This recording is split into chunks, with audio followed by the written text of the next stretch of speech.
सभी दोस्तों से नमस्ते। अपने चैनल कुसुम लोकगीत चैनल पे आप लोग का स्वागत करती हूँ। आइए बहुत प्यारा से चरी में आई है गाना गावे मन लगावे ले लगा है पे, इसीलिए आइए गीत को सुनाती हूँ। चलो गाओ।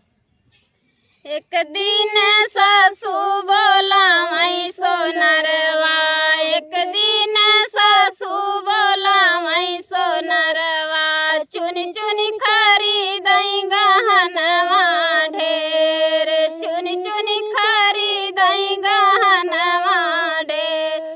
बड़की ननद के गढ़ा मैं झूलनिया, बड़की ननद के गढ़ा मैं झूलनिया, है दैया पूरा 24 कैरेट, है दैया पूरा 24 कैरेट। अपने गढ़ा मैं कमर कर धनिया, अपने गढ़ा मैं कमर कर धनिया, है दैया हमका देखा वही ठेंग, है दैया हमका देखा वही ठेंग।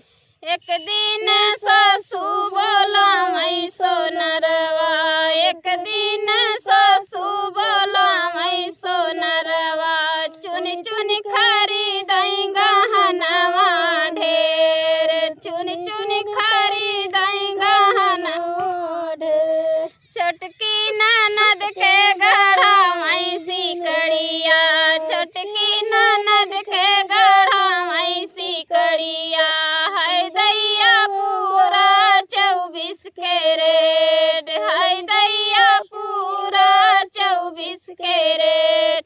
अपने गढ़ा मैं पाऊँ पैजनिया, अपने गढ़ा मैं पाऊँ पैजनिया, है दैया हमका देखा वही ठेंग, है दैया हमका देखा वही ठेंग। एक दिन